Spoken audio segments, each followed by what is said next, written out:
ત્રણ ભાઈઓ વડના ઝાડ નીચે બેઠા, એકદમ રાજીપે બેઠા છે. ઉપરથી એક પાણીનો ધોરિયો આવે છે. એવી રીતનો એ ધોરિયો પાણીનો નહોતો, પણ લોહીનો આખો ધોરિયો નીક પ્રવાહ આવતો હતો, લોહીનો પ્રવાહ. અને એટલો બધો દુર્ગંધ મારતો હતો. ત્રણમાંથી એક ભાઈ તો ઊભા થઈને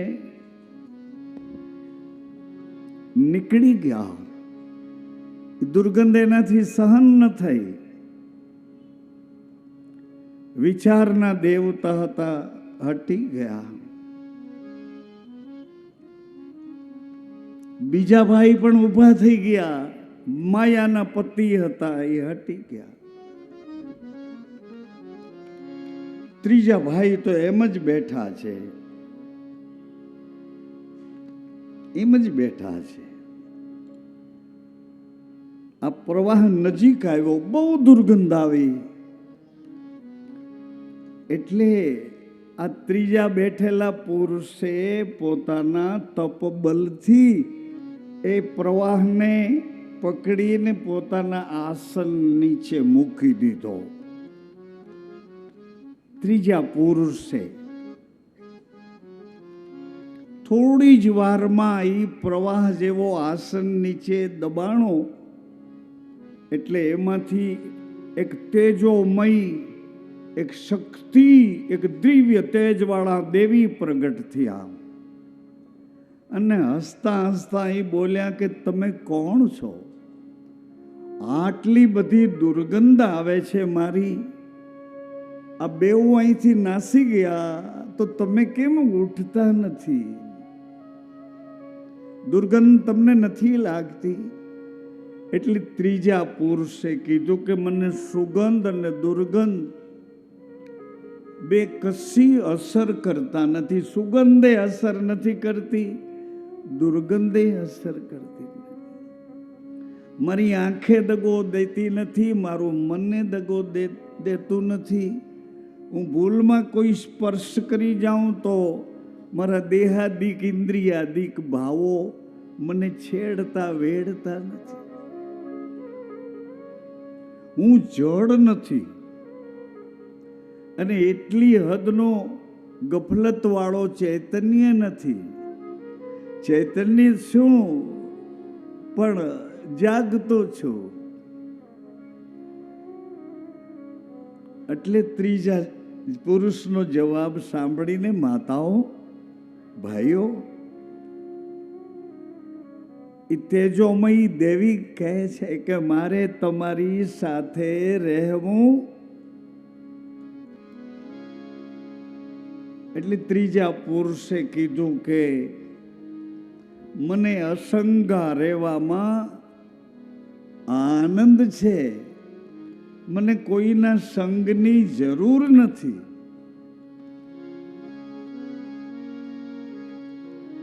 હું અને મારી ઈચ્છા,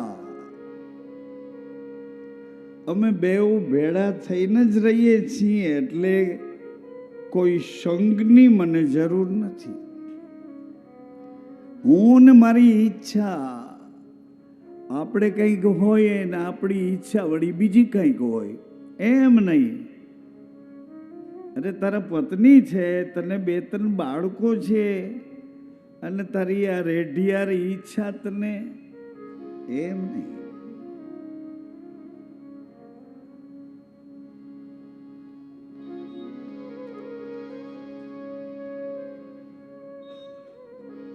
છતાં દેવી કહે છે કે હું તો તમારી જોડે રહેવાની છું.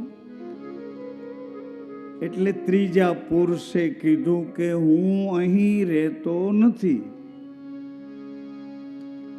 હું તો આ બેઉ ભાઈઓ સાથે અહીંયા ઘૂમતા ફરતા વિસામો લેવા બેઠો હતો.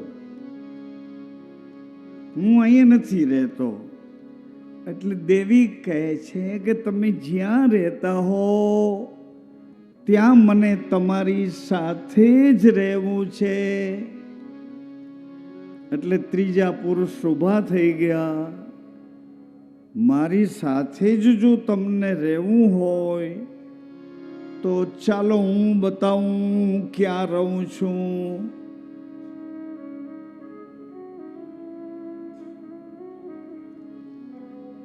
દેવી રાજી થયા. ગુરુપદ નખ મની ગન જ્યોતિ. જમણા પગના અંગૂઠામાં એક લીટો છે, એ લીટામાં એક પ્રકાશ છે.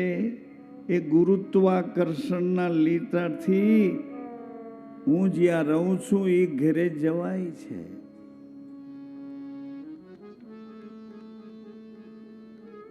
જી હા, 7મી પૂરી આવશે ત્યાં હું રહું છું. દેવી તો આવ્યા એમની સાથે સાથે કૈલાસના શિખર ઉપર. ચારે બાજુ ત્રીજા પુરુષે કહ્યું કે કોઈ પણ જાતની વ્યવસ્થા નથી, તમે ઈચ્છા રાખતા હો એવી કોઈ સુવિધા નથી ને હું અહીંયા રહું છું. દેવીએ કહ્યું કે તો હું પણ તમારી સાથે તમે જેમ રહો છો એમ રહેવા તૈયાર છું.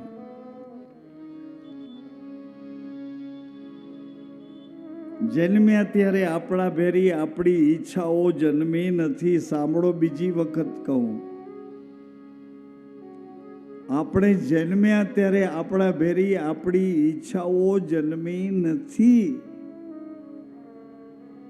ઈચ્છાઓ નથી જન્મી આપણા ભેડી. સહવાસ થયો. જન્મ્યા એટલે માએ મોતને જોયું. મોતને જોયું એટલે એણે કીધું કે કોના માટે છો? એટલે એણે મોતે કીધું કે એ બેધ્યાન થાય ને એને માટે છે.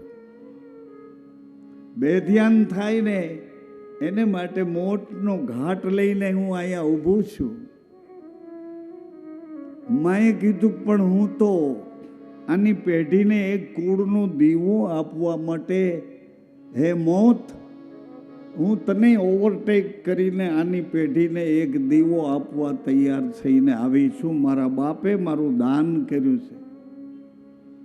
મારા પતિને વિષ્ણુ સમજીને એનો પગ પૂજ્યો છે અને મને કન્યાનું દાન કર્યું છે.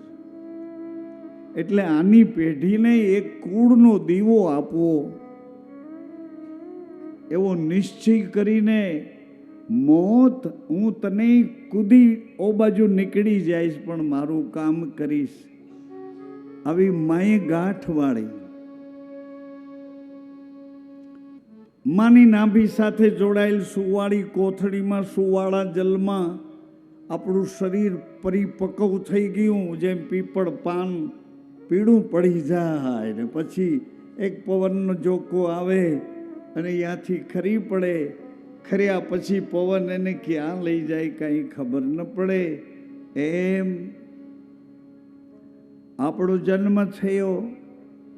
આપણને ખબર નહોતી કે મારી માનું મોં કેવું છે, એનું નામ કેવું છે, મારો પિતા કોણ છે, કઈ જ્ઞાતિના છીએ, કેટલા સાથે જોડાયેલા, કશી ખબર હતી જ નહીં. એક પંપ આપણો નાભીમાં જોડાયેલો હતો, એ ત્યાંથી છૂટો થયો. એક છેડો માએ લઈ લીધો નાભીનો, બીજો છેડો આપણી નાભીમાં આવ્યો. એટલે આપણે ગોતવા માંડ્યા કે અત્યાર સુધી 9 મહિનાની સેકન્ડો મને કોઈક સાચવતું હતું, એ ક્યાં ક્યાં?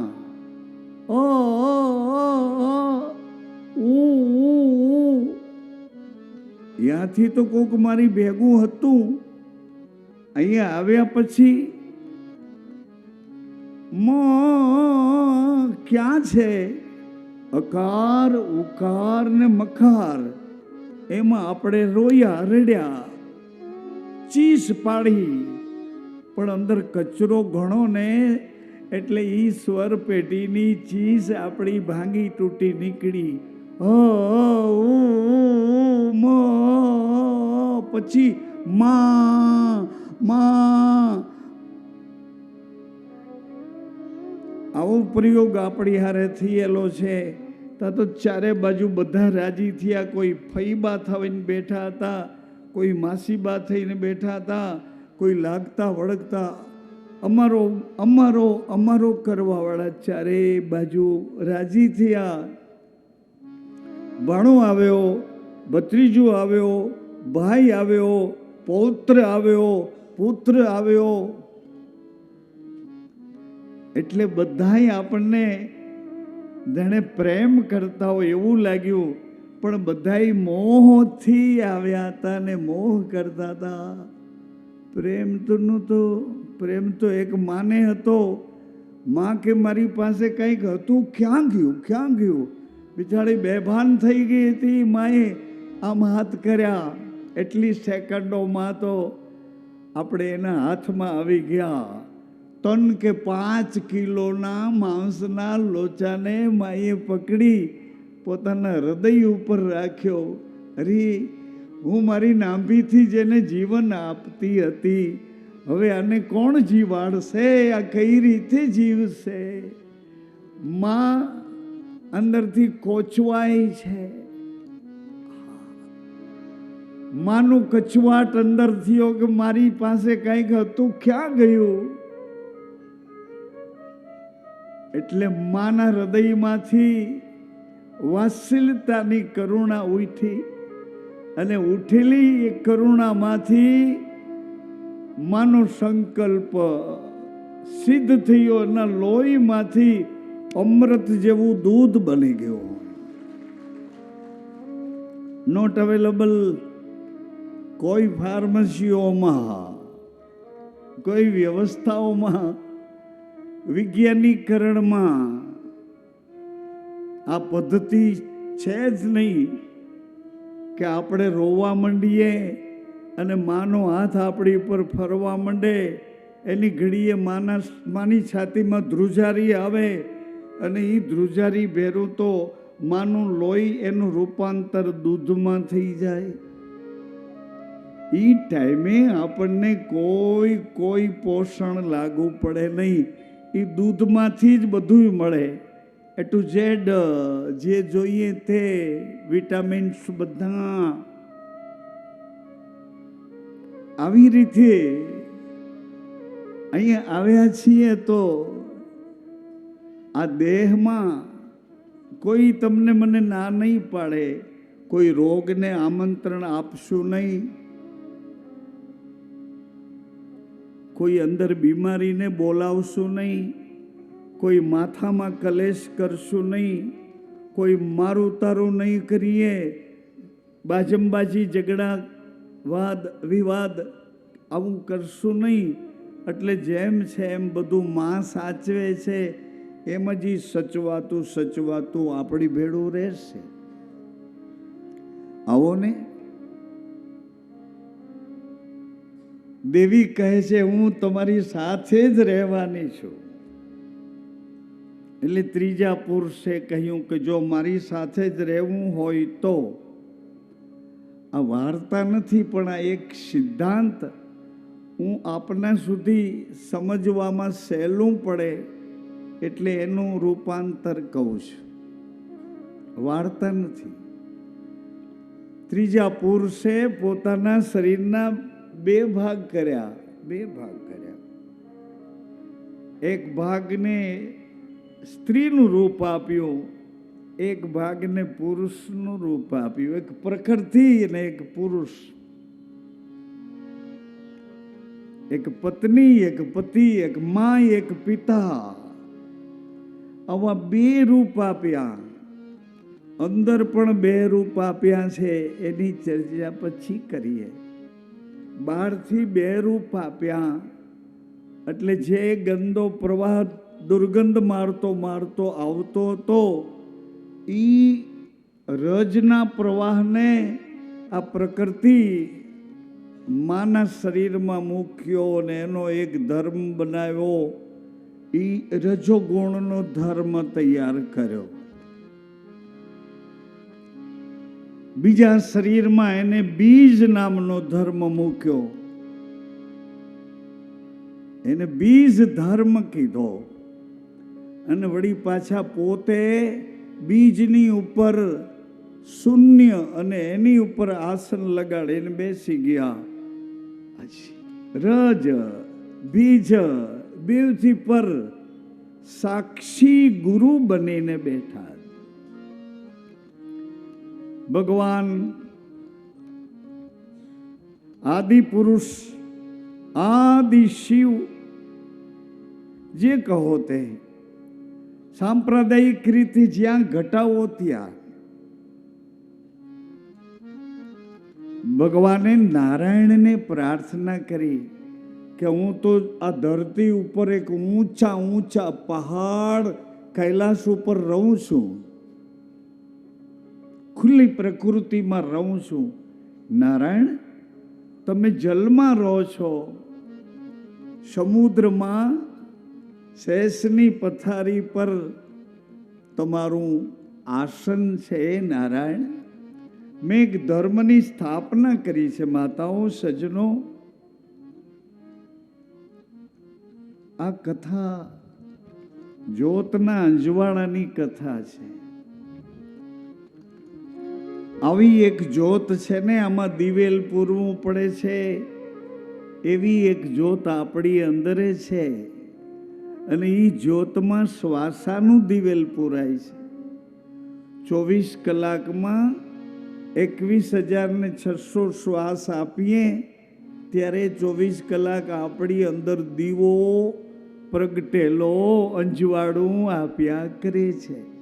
21,600 શ્વાસ એવું દિવેલ એમાં આપવું પડે. એ આત્માની જ્યોત છે, જેને જગાડવા માટે આપણે ગીત ગાતા હતા. ગીત ગાવાથી જાગતી નથી જ્યોત, એની રીત પણ આપણે પાડવી પડે છે. એટલે શિવજીએ, આદિ પુરુષ આદિ શિવે નારાયણને કીધું કે હે નારાયણ, પ્રાણી માત્રના શ્વાસમાં તમે વિશ્વાસ થઈને રહો છો, સર્વવ્યાપી થઈને રહો છો. તો મેં એક ધર્મ સ્થાપ્યો છે, એનું પાલન કેવી રીતે કરે? આ જીવ જગતના જિજ્ઞાસુ આત્માઓ એનું પાલન કેવી રીતે કરે? એટલે નારાયણે વિષ્ણુ ભગવાનની મર્યાદામાંથી મર્યાદા પુરુષોત્તમની લીલા કરી. એક સ્વરૂપ નારાયણનું ક્ષીર સાગરમાં છે, એક સ્વરૂપ જમીન ઉપર પગ દે છે. જમીન ઉપર જેવો પગ દીધો નારાયણે, વિષ્ણુ નારાયણે પગ દીધું જમીન ઉપર, એવા તો ધરતીમાં ધ્રુજવા લાગ્યા, અતિ રાજી થવા લાગ્યા. હે નારાયણ, અત્યાર સુધી તો તમે શેષની પથારીમાં જલ શયનમાં રહેતા હતા, આજ મને સૌભાગ્યવંતી બનાવી, મારી પીઠ ઉપર પગ દીધો હે નારાયણ. એટલે પૃથ્વી માતાએ પોતાના પેટાળમાં સાચવી રાખેલા બધા તત્વો લઈને નારાયણના ચરણમાં ધરી દીધા. વિષ્ણુ ભગવાન મર્યાદા પુરુષોત્તમ બનીને આવ્યા છે, પગ એનો છે. એણે કીધું કે હે ધરતી, એ પૃથ્વી દેવી, હું તમારી ઉપર પગ ભરીશ, પણ સાંભળો સજ્જનો, માતાઓ, કોઈ અહંકારથી પગ નહીં ભરું.